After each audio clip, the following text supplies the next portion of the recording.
UPSC की CSAT परीक्षा प्रणाली पर विवाद थमता नहीं दिख रहा। मंगलवार को संसद में एक बार फिर से ये मुद्दा हंगामे का सबब बना। राज्यसभा में विपक्षी पार्टियां सरकार के फैसले से संतुष्ट नहीं दिखीं। सीसेट का जो सेकंड पेपर है उसमें एक सवाल नहीं है, उसमें भारतीय भाषाओं का सवाल भी है, अंग्रेजी के खिलाफ कोई नहीं है।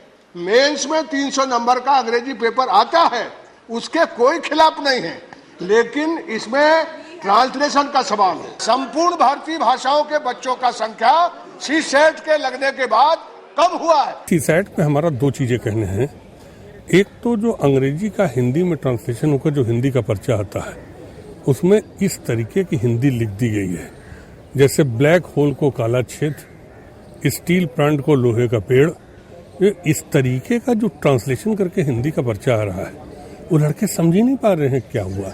दूसरा जो अंग्रेजी की अनिवार्यता फर्स्ट स्टेट में पास करने की है, उस अनिवार्यता के मारे आप देखिए कि अंग्रेजी बोलने वाले ज्यादा आ रहे हैं। सरकार ने सही दिशा में कदम उठाया है, विद्यार्थियों की मांगों पर सहानुभूति और संवेदना से विचार किया है।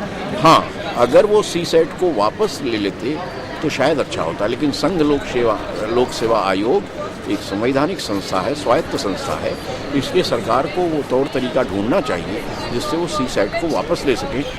जाहिर है बीजेपी सरकार के फैसले के पक्ष में है। पार्टी का कहना है कि पूर्ववर्ती यूपीए सरकार ने मामले को बिगाड़ दिया था और इतने कम समय में छात्रों की दिक्कत को दूर करने की दिशा में सरकार ने सबसे बेहतर विकल्प चुना है।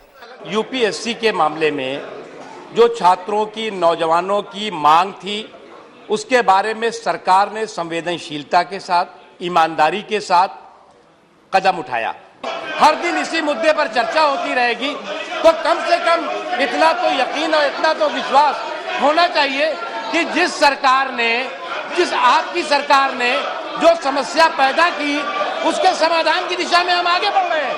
गौरतलब है कि सोमवार को सरकार ने संसद में ऐलान किया था कि प्रारंभिक परीक्षा की ग्रेडिंग या मेरिट में अंग्रेजी कॉम्प्रिहेंशन के अंक को शामिल नहीं किया जाएगा। सीसेट प्रणाली को बरकरार रखने के साथ ही सरकार ने ही 2011 में यूपीएससी परीक्षा देने वाले छात्रों को 2015 में एक और मौका देने की बात कही थी। गलत काम हुआ है तो कांग्रेस ने किया था, 3 साल ये चला, इसको कांग्रेस ने कभी अच्छी तरह से रिस्पांस नहीं किया। हमने आते ही छात्रों की भावनाओं को समझते हुए उस पे एक निर्णय लिया, लेकिन आखिर यूपीएससी एक स्वायत्त संस्था है, उसको वैसे ही रहने देना चाहिए और ये एक रास्ता सरकार ने निकाला। लेकिन अब चूंकि विपक्षी दल इस फैसले से संतुष्ट नहीं है, वैसे में ये पूरा मामला राजनीतिक रंगत लेता दिख रहा है। मंजीत ठाकुर, अनुज यादव और ऋषि कुमार के साथ शैलेंद्र मिश्र की रिपोर्ट, डीडी न्यूज, दिल्ली।